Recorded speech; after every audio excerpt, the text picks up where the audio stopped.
வணக்கம் மக்களே, previous வீடியோவுடைய continuation தான் இது.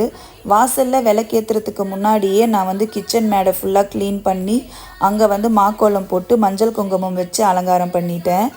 அதுக்கப்புறம் பூஜை ரூமையும் க்ளீன் பண்ணி முடிச்சுட்டு பூஜை ரூம்லேயும் எல்லா அரேஞ்ச்மெண்ட்ஸும் பண்ணி முடிச்சுட்டு அதுக்கப்புறம் போய் தான் வாசலில் வந்து பார்த்திங்கன்னா விளக்கு ஏற்றுனேன். ஸோ உங்களுக்கு எந்த கன்ஃபியூஷனும் வரக்கூடாது அப்படின்றதுனால தான் 2 வீடியோவாக தனித்தனியாக நான் வந்து பார்த்திங்கன்னா போட்டுட்ருக்கிறேன். இன்றைக்கி வந்து பார்த்திங்கன்னா சஷ்டி. எனக்கு அது முதல்ல தெரியாது. தெரிஞ்சிருந்தால் நான் வந்து பூஜை ரூம் ஷெல்ஃப்லேயே வந்து பார்த்திங்கன்னா கோலம் போடும்போது தனித்தனியாக போட்டிருப்பேன். நான் அதுக்கப்புறமா தான் நான் வந்து கேலண்டரில் பார்த்தேன் இன்றைக்கி சஷ்டி இருந்ததுன்னு சொல்லி. அதனால் முருகருக்கு வெத்தலை தீபம் போடலான்னு பார்த்தேன். பட் ஆனால் வெத்தலையும் வந்து வீட்டில் வாங்கி வைக்கல.